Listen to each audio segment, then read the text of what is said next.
This is J. Krishnamurti's first public discussion in Saanen, 1969. I think we ought to make these so-called discussions or dialogues rather interesting.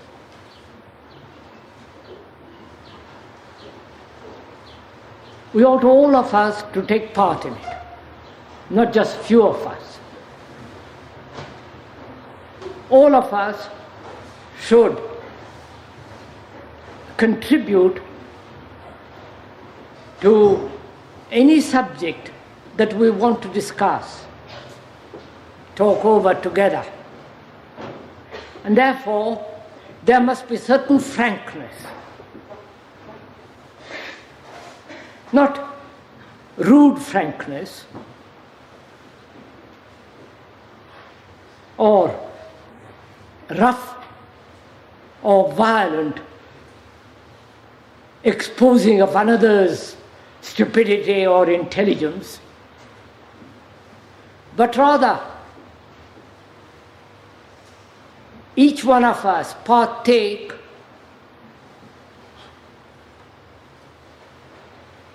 in exposing a certain issue with all its content, and in talking over together must bear in mind that there is no authority whatsoever from the speaker or from yourself.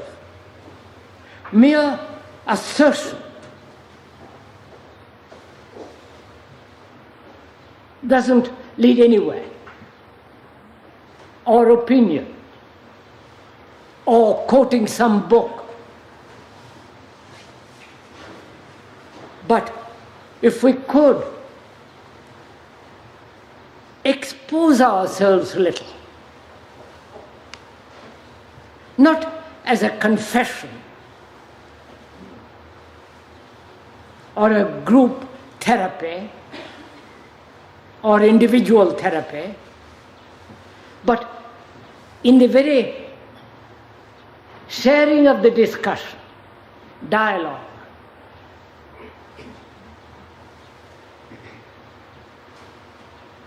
show ourselves what we are, unafraid. If I'm stupid, I'm going to say stupid things, and say it quite simply and openly, so that there is a free communication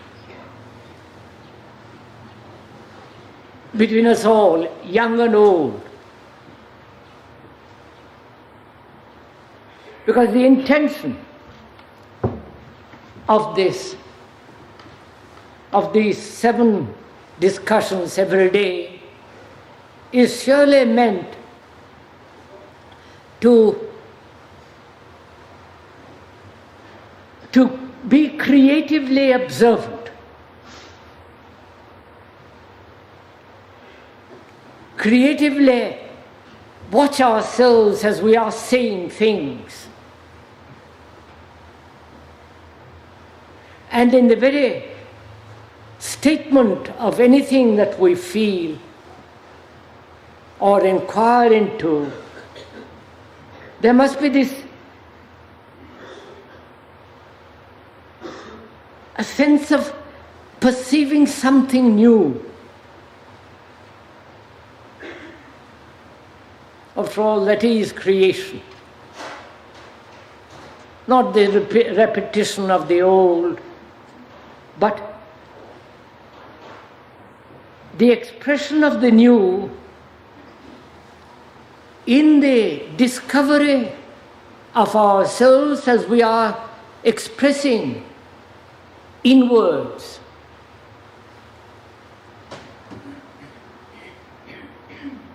Then I think these discussions will be worthwhile.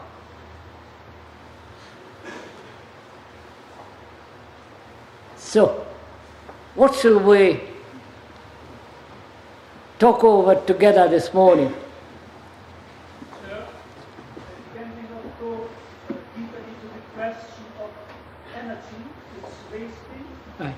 Could you go deeply into the question of energy?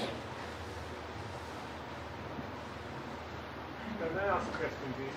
During this talk, you've been talking about violence, the violence of war, the violence of how we treat people, the violence how we think and look towards other people. But how about the violence of self-preservation? Say if I was going out into a jungle, I was attacked by a wolf. I would defend myself passionately with all the forces I have. Is it possible to be violent in one part of us and to remain intricately Yes, sir. whole and outside? Should we not discuss this morning, a suggestion has been made with regard to violence. Violence, war, distorting ourselves to conform to a particular pattern of society or morality.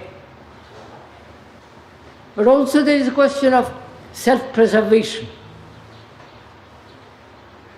Living in a jungle, going in the jungle, meeting an animal, and so on.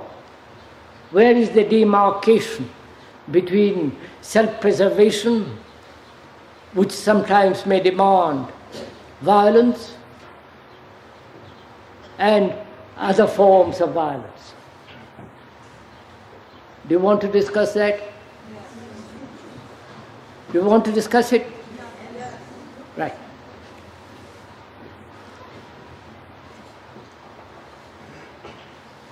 First of all, may I suggest that we discuss first the psychological violence, various forms of it, and then see whether violence with regard to self-preservation, when attacked and so on, what its place is. So first, let us take the psychological state and then approach the other. May we do that, sir? Please, this is not a talk by me. We're all going to share it together.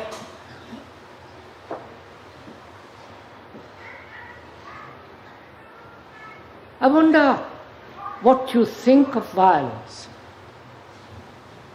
What is violence to you?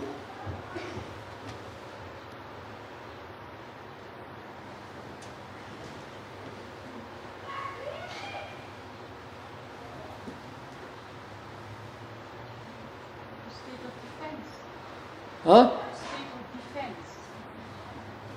We'll come to that, madam.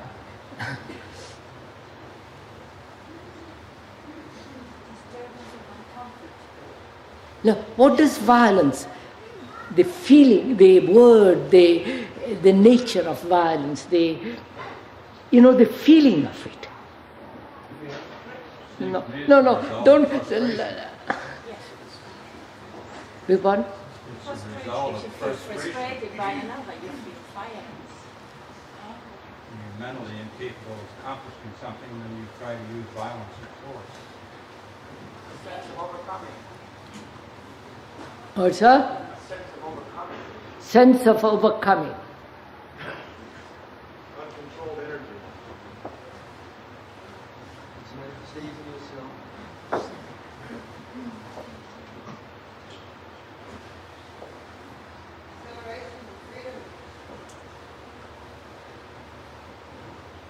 You have, all of us poured in a lot of words.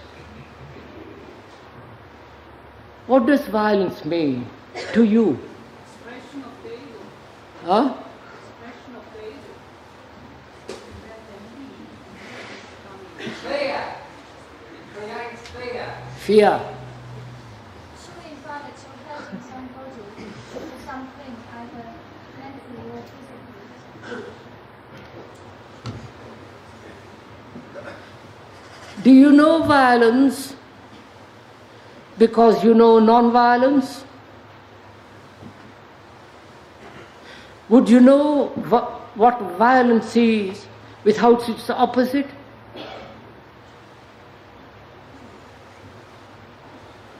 And because you know states of non-violence,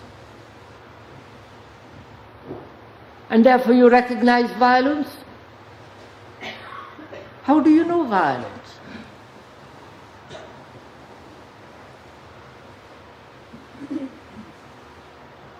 Because one is aggressive, competitive,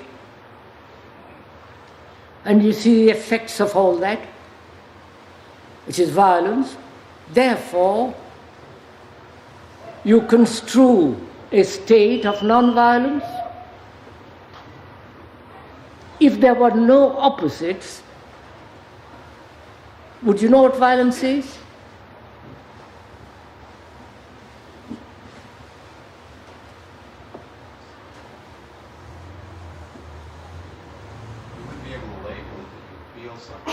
You wouldn't label it, but you would feel something.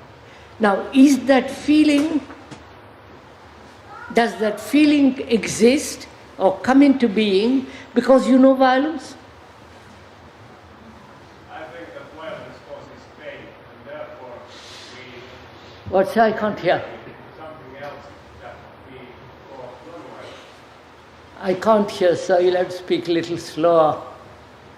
I think that violence causes pain to us, and it's an unhappy feeling, and we want to get rid of it, and that's why we want to get to something that we call non-violence.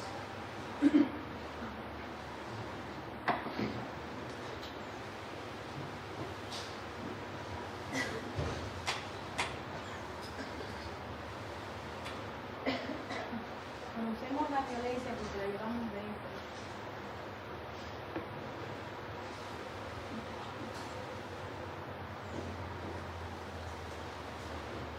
I don't know anything about violence. I don't know anything about non-violence. I want to find out what violence is, right? I don't start with any concept, any formula. I really don't know what violence means. I want to find out. I think experience of being hurt and attacked brings you to wanting to know how to protect yourself if you Yes, are. madam. Yes, madam. I understand that. That has been suggested before. I'm trying to find out what violence is. I want to find out. I want to investigate. I want to explore it. I want to uproot it, change it. You follow? I want to find out.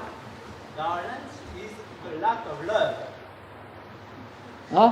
Violence is the lack of love. Violence is the lack of love. Do you know what love is? I think they all talk about violence like something which comes to you, but Yeah, that's just it. should talk about violence which comes from us. From us, that's right. I want to find out whether it comes from outside or from inside. Well, let us go slowly, please, if you don't mind. Because it's quite a serious problem because the whole world is involved in it. Violence created parts of my energy. What, sir? Violence created parts of my energy. Violence is part of the waste energy. Would you give me 2 minutes? I'm sorry to stop you, sir.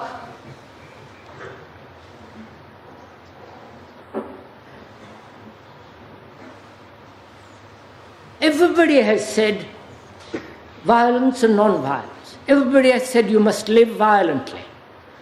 Or one sees the effect of it and says you must live peacefully. So we have been told so many things. From books, from preachers, from education, and so on. But I want to find out whether it is possible, first, to find out the nature of violence and what place it has in life, or no place at all, or what it is that makes one violent, aggressive, competitive, and is violence involved in conformity to a pattern, however noble? Is violence part of this self-imposed discipline by oneself or by society? Is violence conflict within and without? I want to find out what is the origin, the beginning of violence. Otherwise, please, madam, listen, Anna, stop. Otherwise, I can spin a lot of words, I can swim in various ideas and so on. Is it natural to be violent? In the psychological sense we are using at the beginning. We'll go into the physio-psychological states afterwards. Psychologically, inwardly, is violence in the sense conflict, suppression, conformity, aggression, of anger, hate, the whole pattern of pleasure and fear of not having pleasure is conformity. This constant struggle to find, to achieve, to become, to arrive, to self-realize, to be noble, and all the rest of it. All that is the psychological field. And if one cannot go into it very, very deeply, then we shan't be able to understand how to bring that state of perhaps non-violence or a different state into the daily life which demands certain self-preservation. Right? Right? So let us start from there. What would you consider, no, not verbally, actually, inwardly, is violence? So it's violating something else, imposing upon something your... Violence is a violation of something, of what is, and the imposition upon that of something else. Rejection. Let's take that first. Imposing, violating what is. I am jealous, and I impose on that an idea of not being jealous. I must not be jealous. The imposition, the violating of what is violence. Right? Can we start there?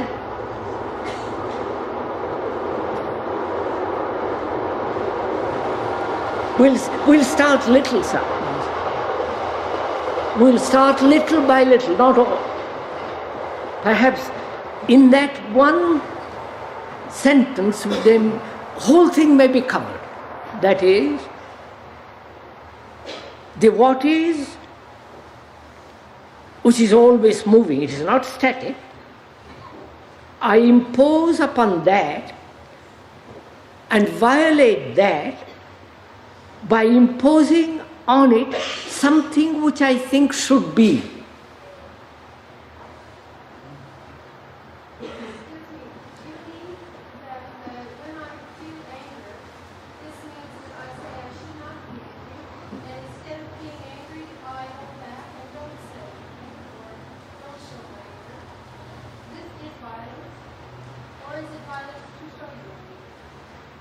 Wait, madam, look, something in this instance, I'm angry.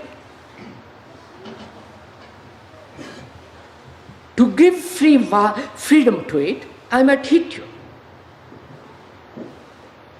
And that brings about a chain of reaction that you might hit me back.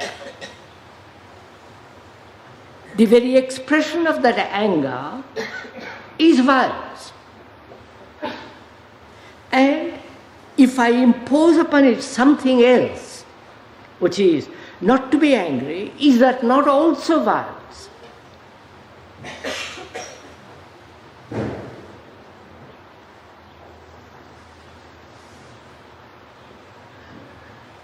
The fact that I am angry or jealous, and I impose on that, violate that, by saying I must not. Yes, I would agree with that very general definition, but it must happen in a non-gradual, brutal way. This is not characterized violence. If you would impose it in a smooth way, then it would not be violence anymore. I see, I understand, sir. If you do it with gloves, the imposition, with quietness, gentleness, with tact, with pressure, all the rest of it, then it is not violent. That is, the fact is, I hate. And I violate that fact by gradually, gently, smoothly suppressing it. That, what the gentleman says, is called, that would be violence. Which is, however, whether you do it violently, violate it, or gently, the fact is you impose on what is by something else. Right? Do we more or less agree to that? No. So, don't say no, just look at it. Let's examine it first. I feel frustrated because I want to become the greatest poet in the world, or the painter, whatever it is. And I'm frustrated because I can't, I am not.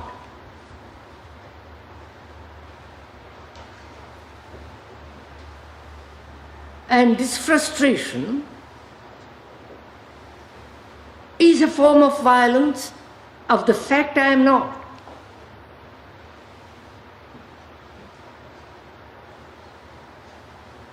I am ambitious to become the greatest poet.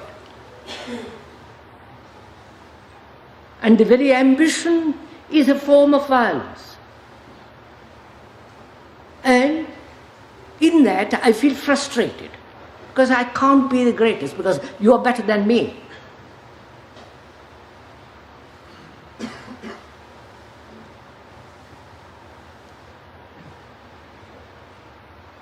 And doesn't that breed violence?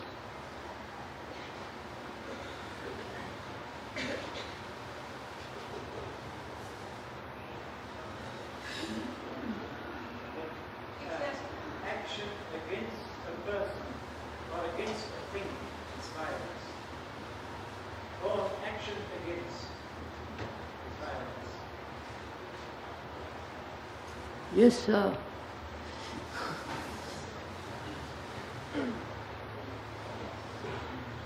So look at the difficulty involved in this. Please do look at it.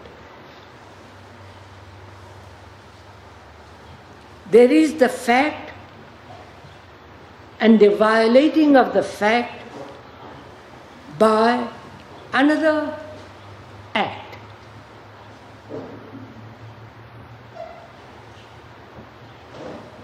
I don't like the Russians or the Germans or the Americans or the Indonesians, and I impose on that my particular idea or opinion or political evaluation. And that's a form of violence. When I impose, violate you, that's a violence.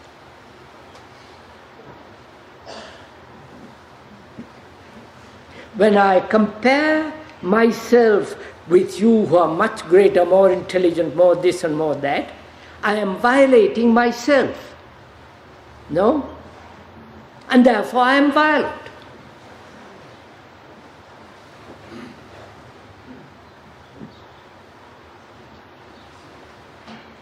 When in a class, in a school, B is being compared to A, who is much cleverer at his exams and passes brilliantly, the teacher says to B, you must be like him. Therefore, the teacher is violating B, and therefore violent with B. When he compares B with A, he destroys B. No? It's also easy for A. We go step by see what is implied in this fact. That when I impose what is with what should be, the ideal, the perfection, the image, the example and so on, then there is violence. Is it right to confuse the words or use the words violate and violence? Just because they... We are using both of them. Well, I know, but should we be using? Now, should violence and violation, should they be used together? First of all, don't let us stick to words. Words are necessary to communicate. They must have meaning. But don't let us stick to certain words and say, bring about barrier of words. We get the meaning of it. When I impose on myself something or allow something to be imposed on me, I am violating. I am violent. If I saw someone attacking a child. Wait, madam, we are not discussing a child. Oh Lord. We are trying to find out what is violence in one. I have noticed in myself that if there is any resistance to my destroy, then violence is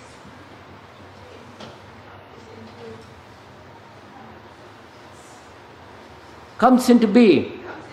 yes. And every Yes, when she is saying that when there is any form of resistance, there is violence.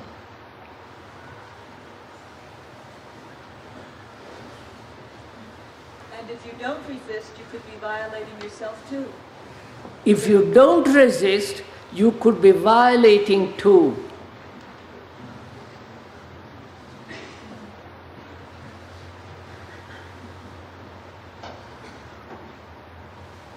Isn't this all dealing with the self? Isn't Isn't this all dealing with the self, the me? Isn't this dealing with the very fact of the self, which is the root of all violence?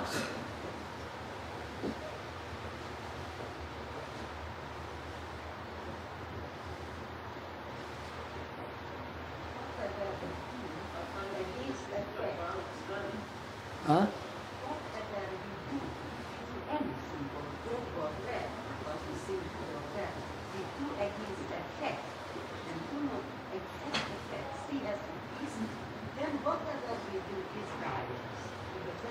No, madam, that's not the point. We are trying to find out what violence means in a beginning with a little, in a limited field.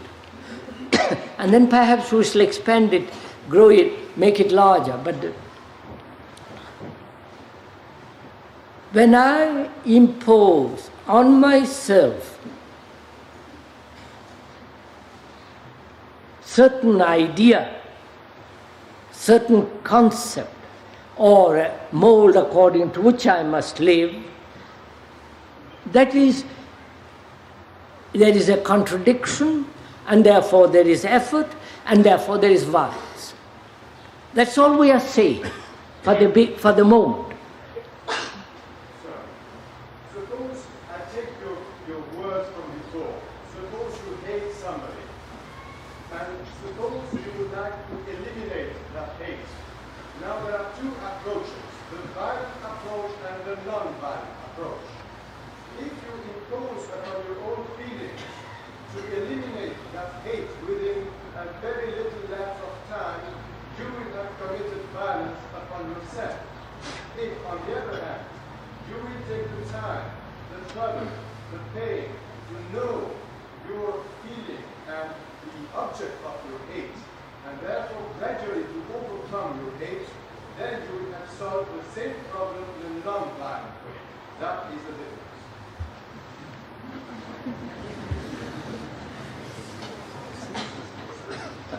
I think that's fairly clear, sir, isn't it?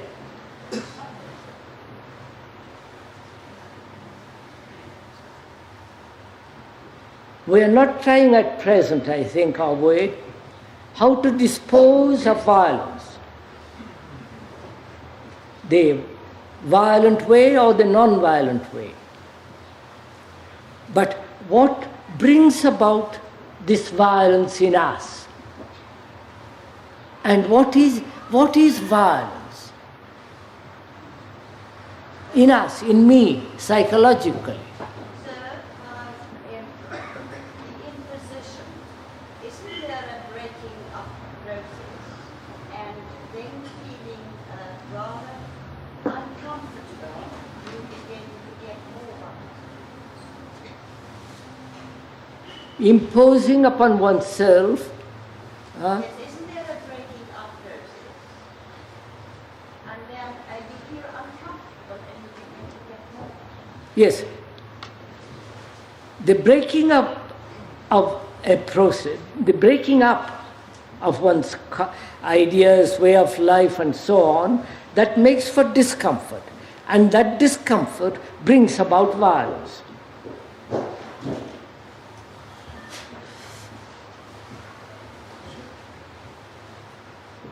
El origen del proceso podría ser cuando yo formo una intención de obtener algo, es decir, una cierta modificación en la realidad, que puede ser externa o interna, ¿no?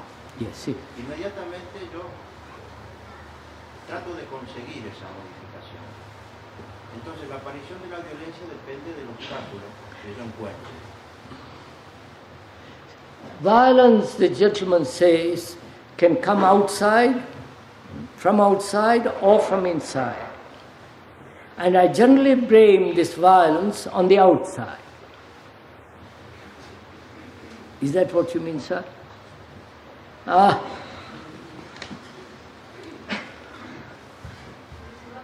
yo digo. What?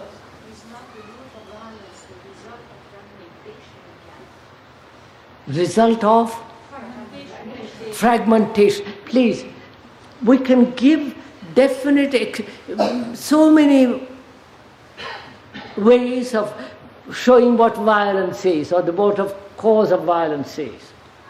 Now, can't we see one simple fact and begin from there slowly, that any form of imposition, the parent over the child, or the child over the parent, the teacher over the pupil, the society over the person, the individual, the citizen, the priest asserting, saying definitely that there is or that there is not, and making the citizen accept it. All these are forms of violence, right? Can't we agree on that? Begin there. Wait. I am doing that not only outside, but I am doing that inwardly. I say to myself, I am angry. and I impose on that an idea that I must not be angry. And we say that is violence.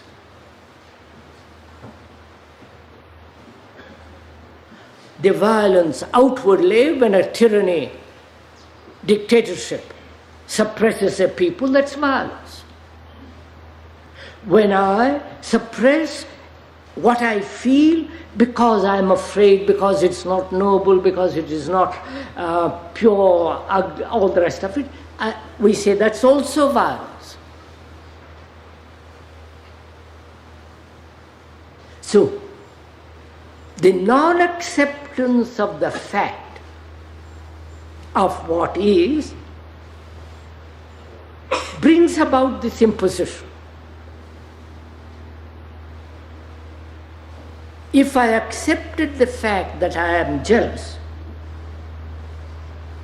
and therefore no resistance, and therefore no imposition on it, then I will know what to do with it. Right? Therefore there is no violence in it. Education is violence. What? You are saying education is violence. I do.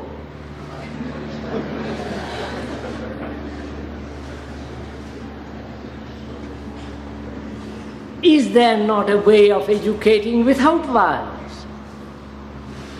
According to the definition, no. I didn't define it, sir. Look, sir, I have a problem.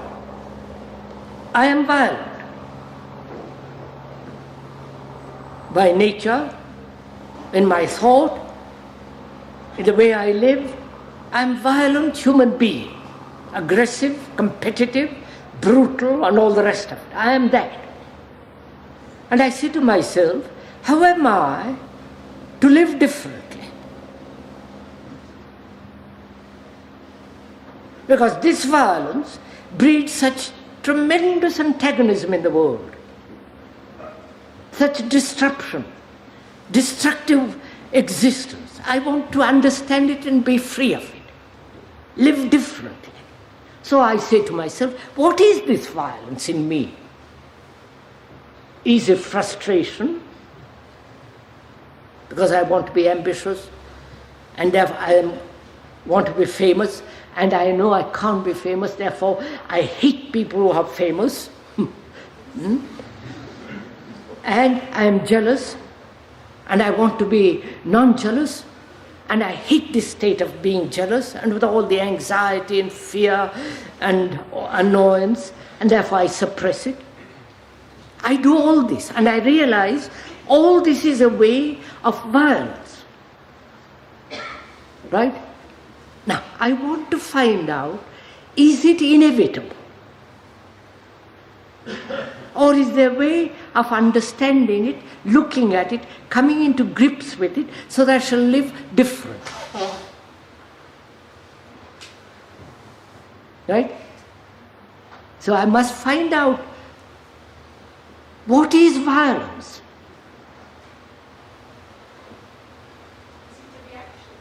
Madam, it's I understand that. Oh, you're too quick. Does that help me to understand the nature of my violence? Say it's a reaction.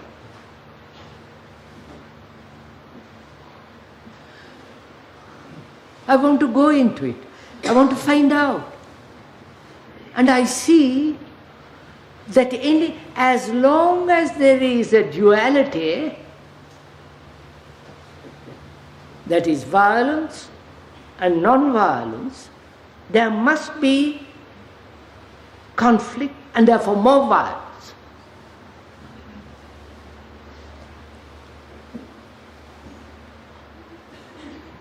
As long as I don't accept, as long as I don't see the fact I am stupid and impose on that an idea that I must be clever, brilliant, I would say to myself, that's the beginning of violence.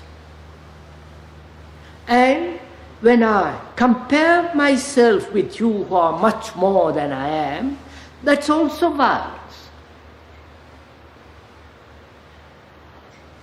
Comparison, suppression, control, all those indicate a form of violence. And I am made up like that. I compare, I suppress. I am very ambitious to be a great man. So realizing that, how am I to live non-violently? Don't tell me go and jump in the lake or commit suicide. But the fact is, I want to find a way of living without all this battle.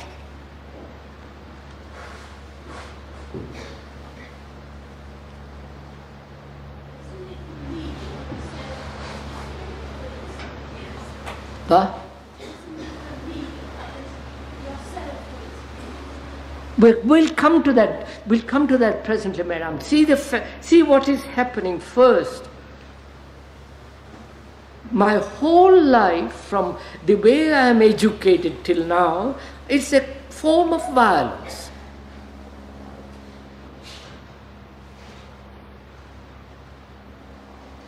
And the society in which I live is a form of violence.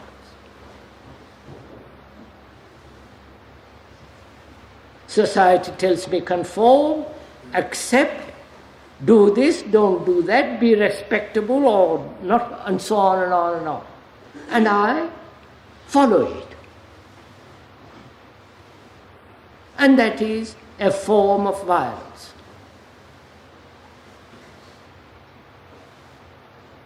And when I revolt against society, that's a form of violence.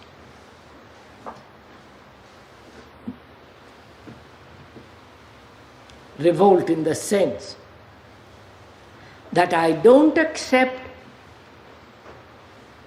the values which society has laid down and revolt against it. And then create my own values which become the pattern. And that pattern is imposed on others or on myself, which becomes another form of violence. No?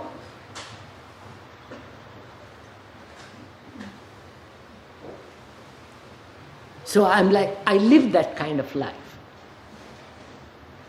That is my life. That is, I'm violent. Now what shall I do?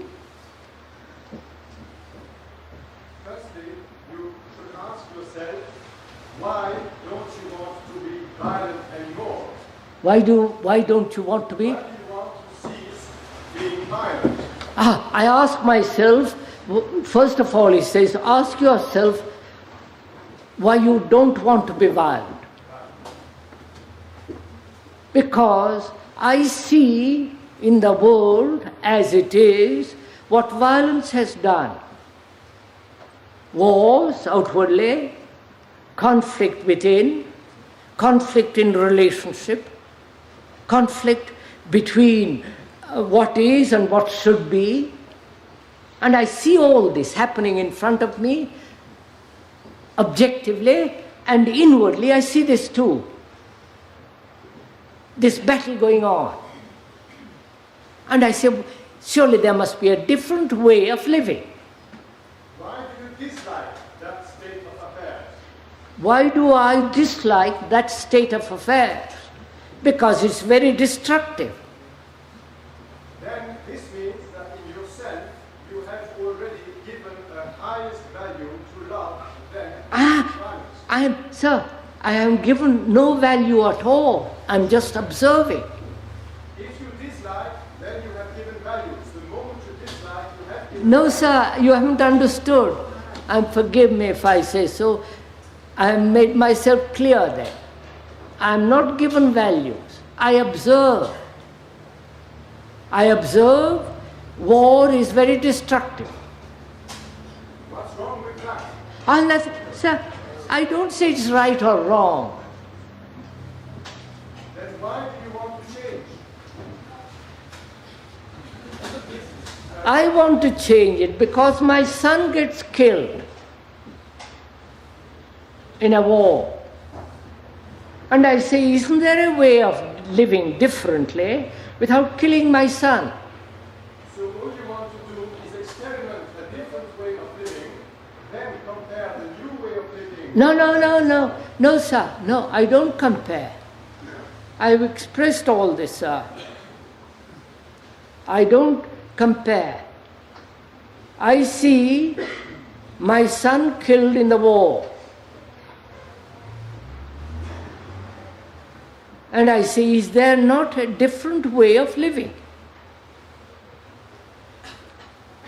And I want to find out if there is a different way in which violence doesn't exist. Supposing you would find No, out... it's no supposition, sir. I can't suppose. My son is killed. Yes. And I want to find a way of living in which other sons aren't killed.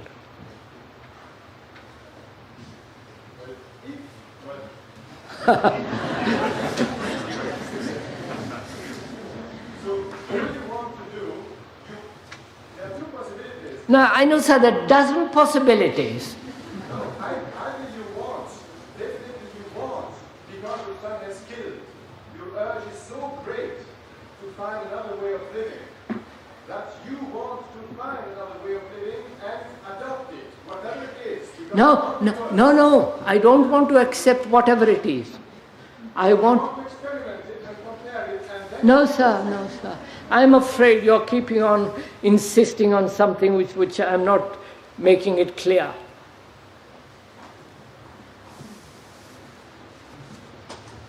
So, either we accept the way of life as it is,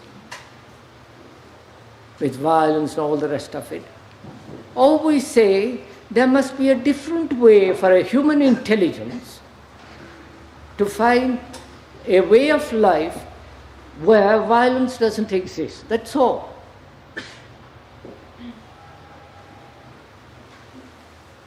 And we say this violence will exist as long as there is comparison, suppression, conformity, disciplining oneself to a pattern. All and more is a way of life in which there is conflict and therefore violence.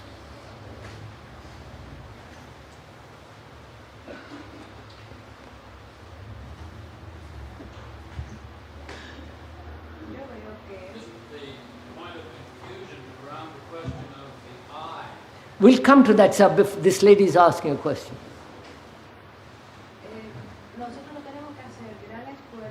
Slowly, lentamente. Para darnos cuenta de la batalla que se está librando dentro y fuera de nosotros. Madam, that's what we are discussing.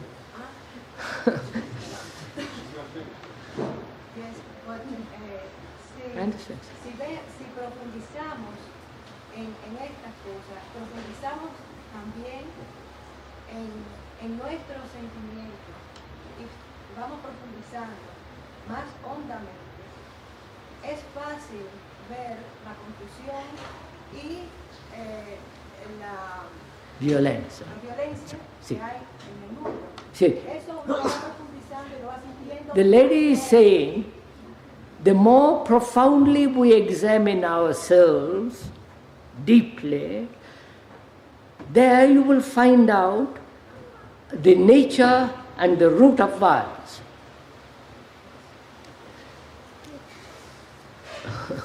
Pero eso pesa sobre nosotros y no nos deja vivir en paz. Luego, si seguimos ahondando en eso, Yes, y vemos that, que los yes, roles, yes. pues, ¿qué tenemos que hacer? Dejarlo, simplemente. The lady says, go deeply and you'll find out the root of violence and then just throw it out.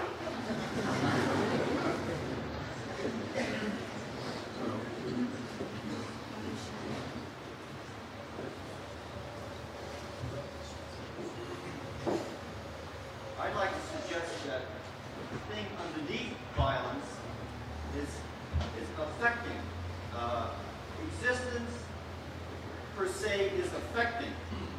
That's what's underneath violence. And I say that violence is affecting in disharmony. And the duality of the other side is affecting in harmony.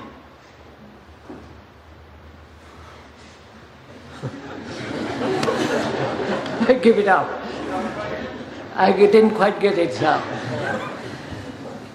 I say the thing underneath violence, the root, the essence of violence, is in fact affecting. The fact that we exist, we affect the rest of existence. I am here, I'm breathing the air, I affect the existence around me. So I say that the essence of violence is the fact of affecting, which is inherent in existence. Now, when we affect in discord against disharmony, then we call that affect violence. But if we affect in harmony with, then that's the other side of violence. Harmonize with it. It's still affecting. One is affecting against, violating. The other one is affecting with.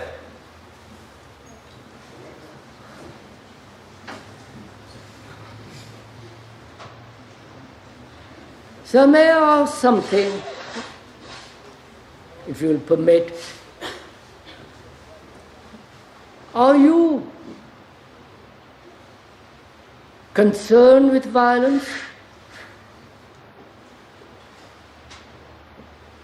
Are you involved in violence? Does this world in which there is so much violence, and in yourself, are you concerned about it? In the sense that you feel, my God, I can't live this way. When we are identifying us with our thoughts, then it may be always violence. I understand, sir, but how do we proceed with this subject?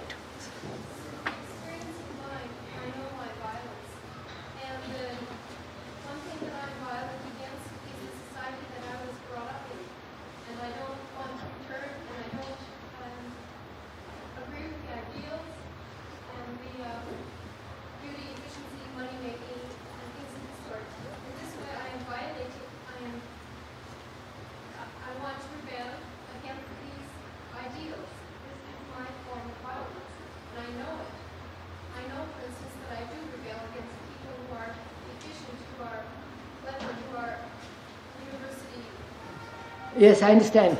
Therefore, that rebellion against the present culture, society, education, and so on, is violence. That's what I feel my violence. Yes. Therefore, what will you do with that? Yes, That's what we are trying to discuss, madam. this is what I want to know. I know. I want to know too. So let us stick to it. I find that I understand it. For instance, if I have a personal problem with a person, I can understand it much clearer. For instance, if I hate someone, I know I hate them, and I will, or no, I won't hate someone, I would hate something they do to me. And I would react against it completely at this one moment. And then the next moment, we are hurting again. But with the American society, I can't do this. I can't react completely at one Look, let us take this, please.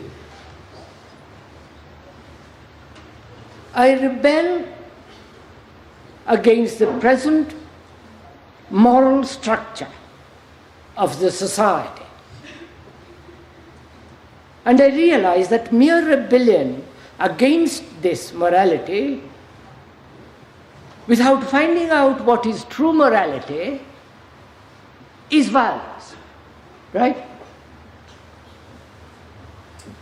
Now, what is true morality? Because unless I find that out and live it, merely to rebel against the social structure of a social morality has very little importance. The thing is, what always... Same thing holds for violence, sir. Unless you live violence, you won't understand it. Oh, are you saying I must live violently before I can understand the other? To understand true morality, you said you must live it. You must live violence. You must live love. Therefore, wait, sir, first, when you say I must live that way, you see, you're already imposing an idea of what you think love is on me. So,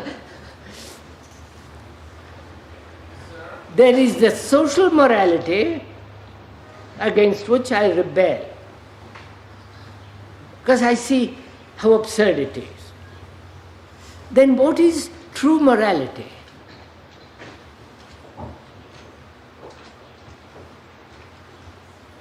In which there is no violence, right? Isn't it controlling the violence? Which one? Isn't true morality controlling the violence of one or other beings or innocents? Surely there's violence in everybody. We being the so-called higher beings of the earth control it. In nature there's always violence, whether it's a thunderstorm or one animal killing another or a tree dying or whatever. And violence is everywhere. Violence is everywhere. There may be a higher form of violence, more subtle, more tenuous, and are the brutal forms of violence. Whole life is violence. The little and the big. It may be little violence or a great deal of violence.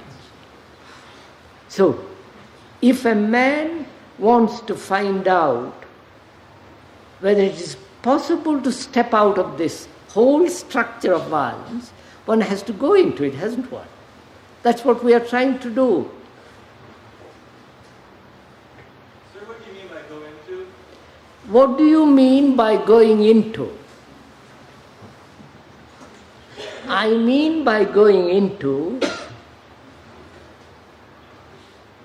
first examination, exploration of actually what is. And to explore, there must be freedom from any conclusion, from any prejudice. Then with that freedom, I look at the problem of violence. That is going into. That's what I think for the moment I mean. Then does something happen? Come on. Does something happen? No, nothing happens. No. How do we start this? I feel that I find in my reaction against, for instance, American ideals, I don't want to fight. I'm not a demonstrator, I'm not a fighter in any form. But I find that the thing I do is try to dip away. For instance, live in another country. Or just be away from the people I don't like. Or just be away.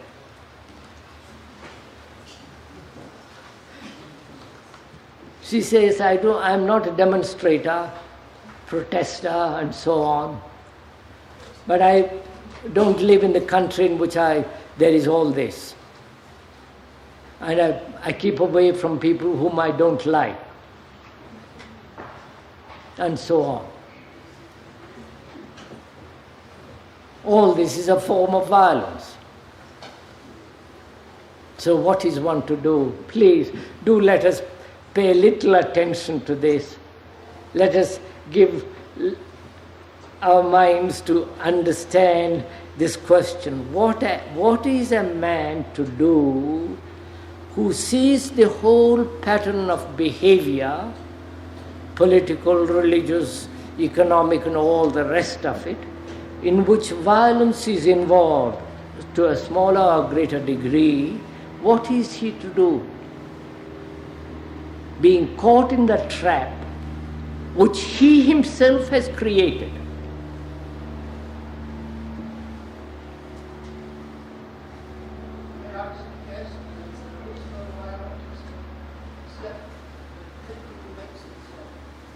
What?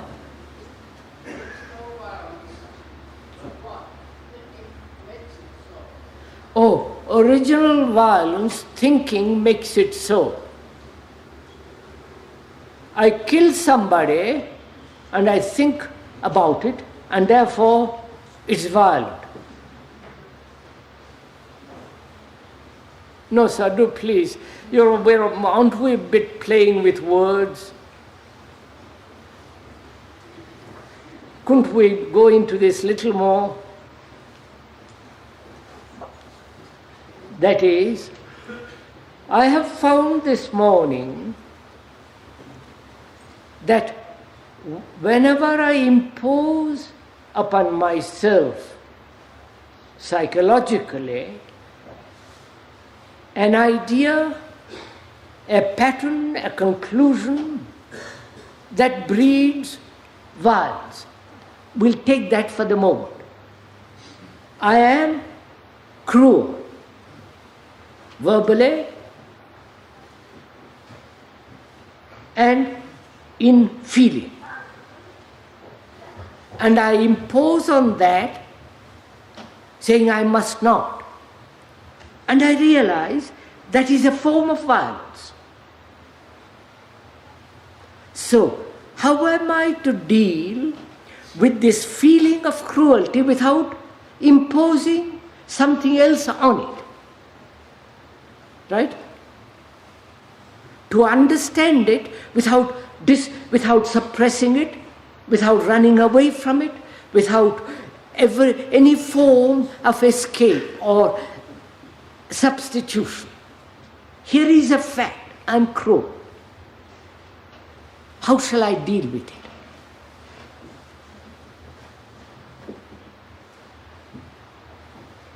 That's a problem to me. And no amount of your explanation words and say you should not, etc. doesn't solve it. Here is an issue which affects me and I want to resolve it.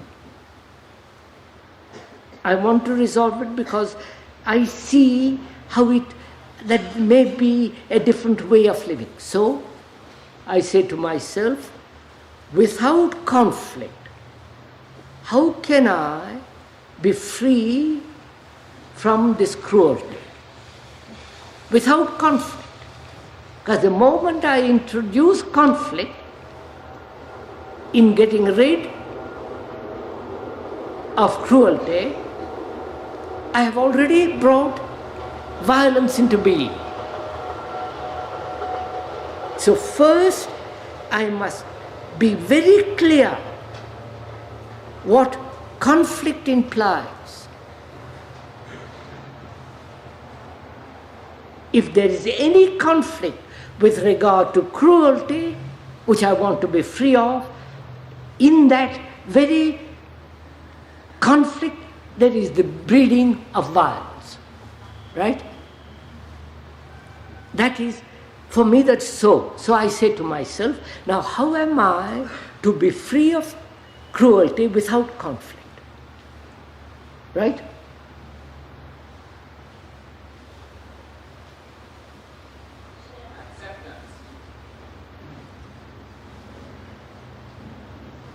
What, sir?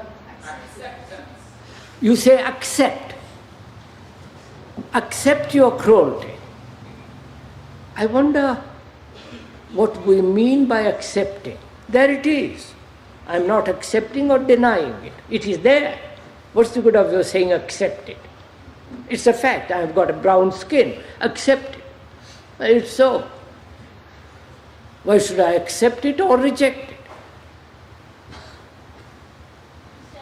The fact is I'm cruel. Why should I accept it? It is there.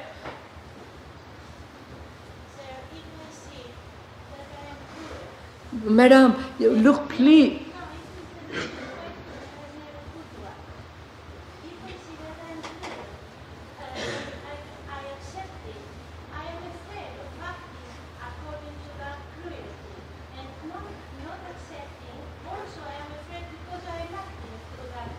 Yes. I'm coming. I said I'm cruel. I neither accept nor reject it. That's a fact. And also it's another fact that when there is conflict in getting rid of it, there is violence.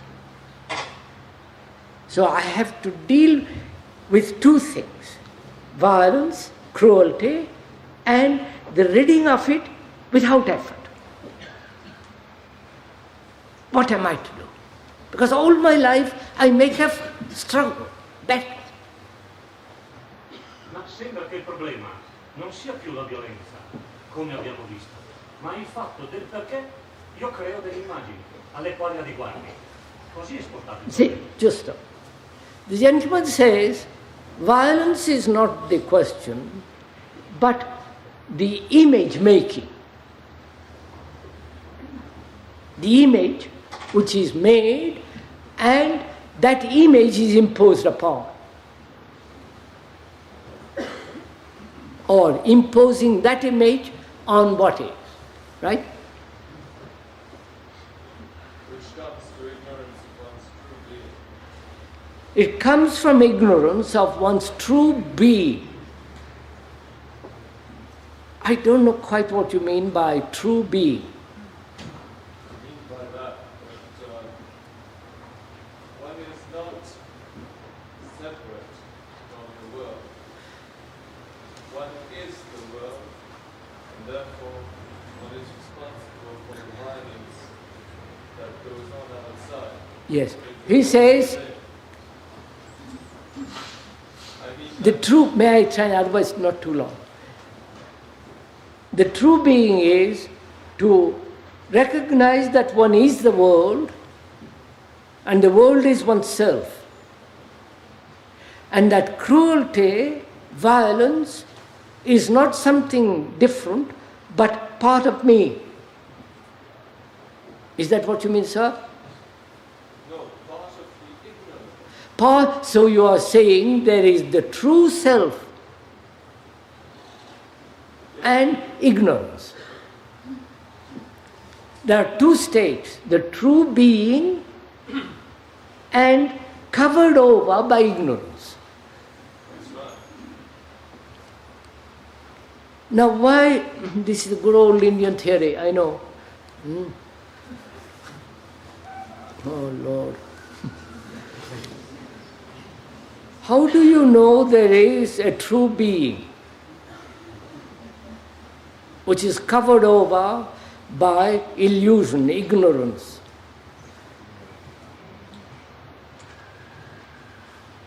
If we realize that considering the problem in terms of opposites, there is no solution. Comment, madame? If we realize inwardly that as long as we consider the problem in terms of opposites and different values, there is no solution. Impossible to find a way out of opposites. And so the problem has disappeared. As long as we are thinking in terms of duality, opposition, the opposites, this question of violence and cruelty will go on. All that one has to do is not to think in opposites. Right? Do we do that? Or is it just an idea? So isn't duality inherently evil?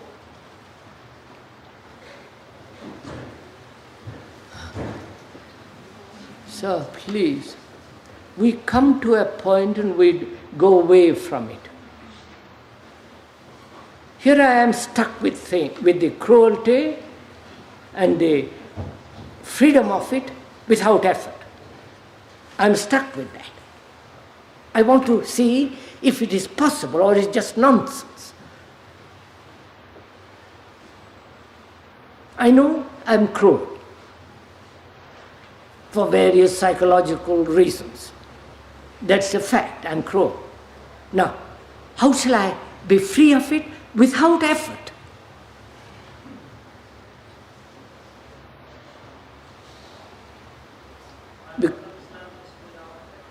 What, sir? What do you mean by without effort? I just explained. I explained what I mean by effort. If I suppress it,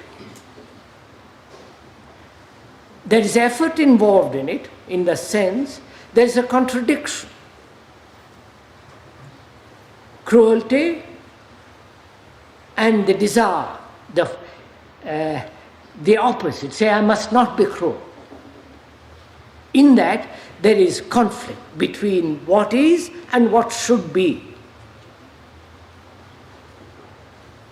But can it be passively cruel if you just look at your cruelty, you can't be cruel? Beg your pardon? Can you be passively cruel?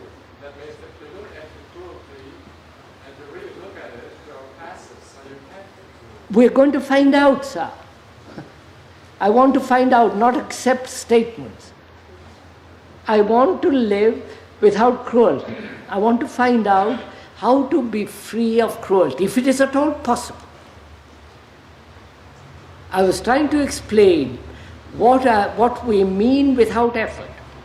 No suppression, no escape from the fact of cruelty, no trying to substitute it for something else, and so on. There is cruelty, and is it possible to be free of it without doing all this? Suppress, run away, try to force it out under all that. What is one to do?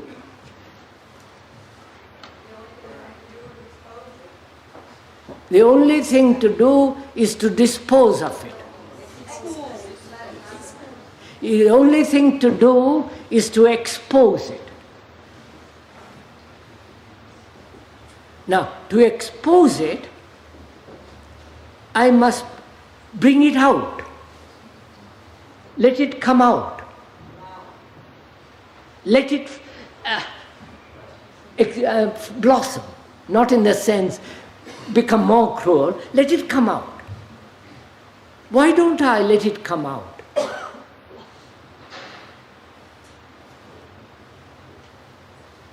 First of all, I'm frightened of it. I don't know, by letting it come out, I might become more cruel. And if I expose it, dig it out deeply and expose it, am I capable of understanding it?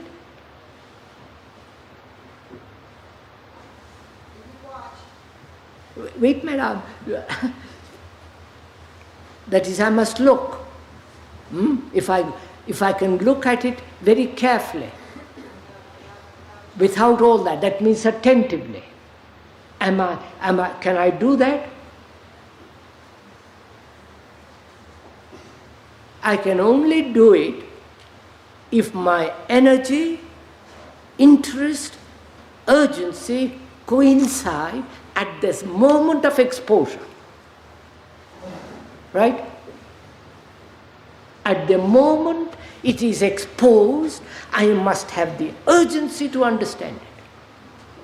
I must have a mind without any kind of distortion. I must have the tremendous energy to look. And these three must take place instantly at the moment of exposure.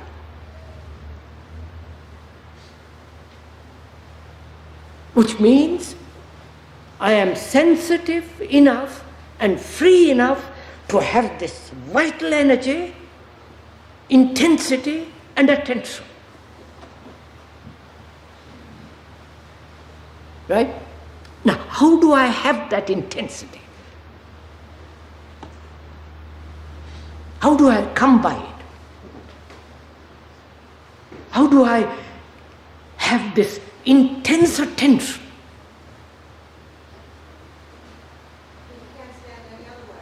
No, madam, that's not the point.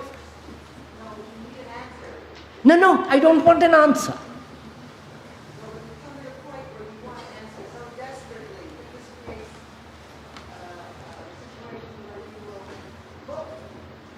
I understand that, madam. I'm just saying, is it possible to be attentive? We see the implications of it, madam. See what is involved in it. Don't give meaning. Don't bring a new set of words. Here I am. I don't know what attention means. Probably I've never given attention to anything. Because most of my life I'm inattentive. And suddenly you come along and say, look, be attentive about cruelty. And I said, perfect, I will. But what does it mean? How am I to bring about this state of attention? Is there a method? If there is a method, and by practicing of it I become attentive, it takes a long time. And in that length of time, I am being inattentive and therefore being more distraction. So this all must take place instantly, right?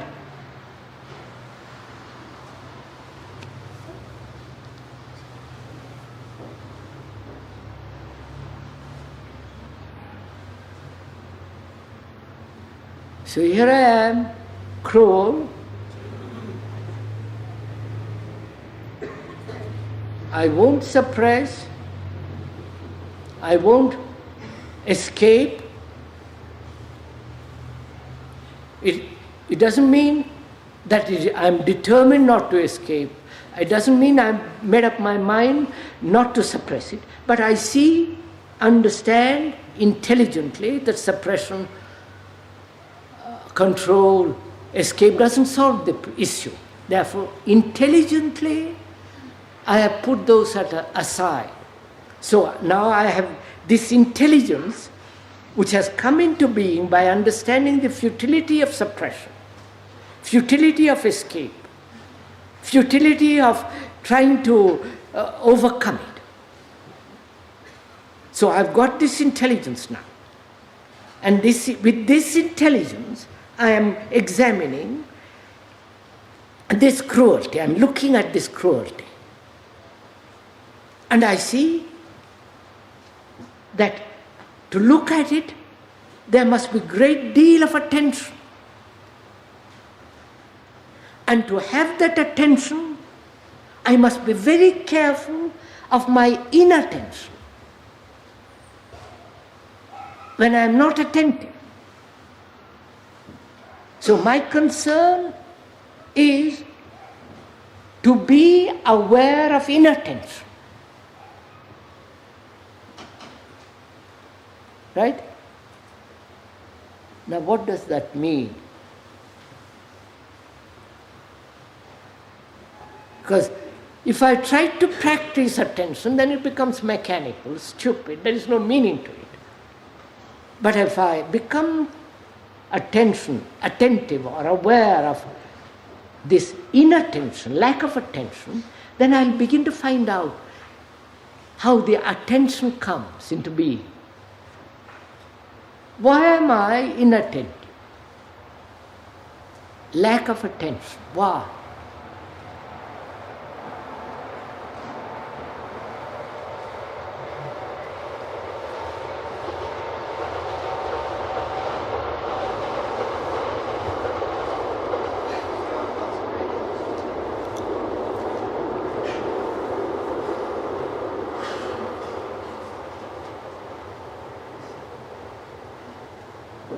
please, why am I inattentive? Inattentive to the noise of the train, inattentive to other people's feeling, inattentive to the way I talk, the way I eat, inattentive to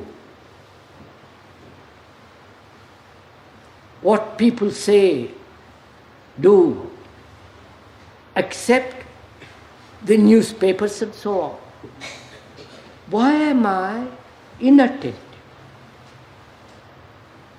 That is, by understanding the negative state, I shall come to the positive, which is the attention. So I'm examining, trying to understand how this inattention comes into being.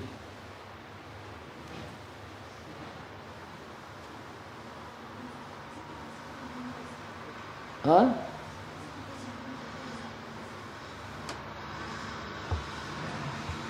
What, madam?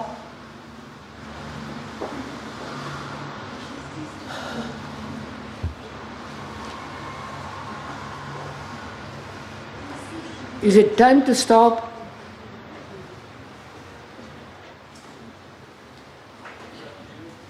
Is it up to me?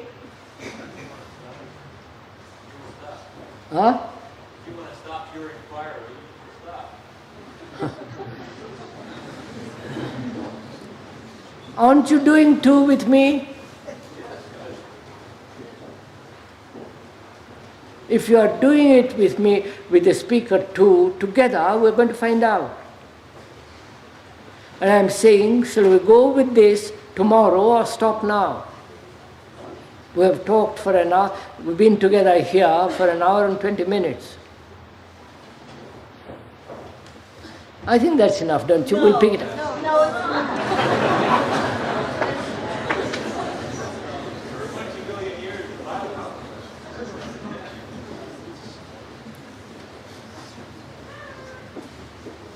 Look, sirs, this is a very serious question. It's not an entertainment, religious or philosophical or intellectual. This is serious because the whole world is burning. And if I am part of that world and that world is me, I must put an end to this fire that's going on. And it's a very serious affair. It's not an entertainment. So we are stranded with this problem. Because it is through inattention, lack of attention, that has brought all this mess in the world. And I realize, one realizes that one is not attentive.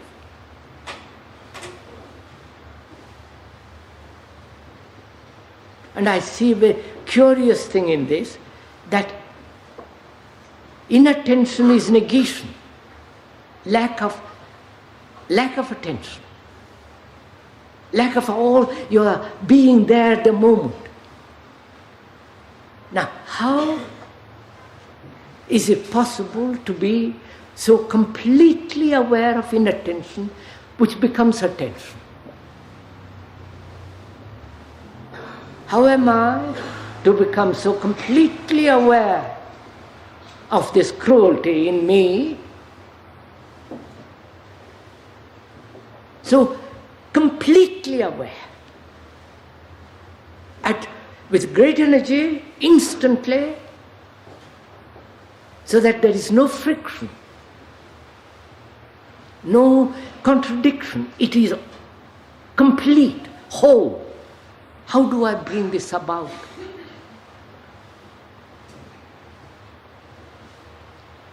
And we said it is possible only when there is complete attention.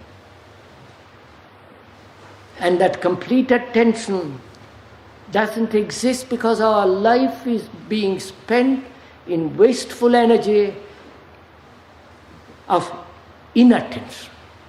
I think we better carry on, if you don't mind, tomorrow.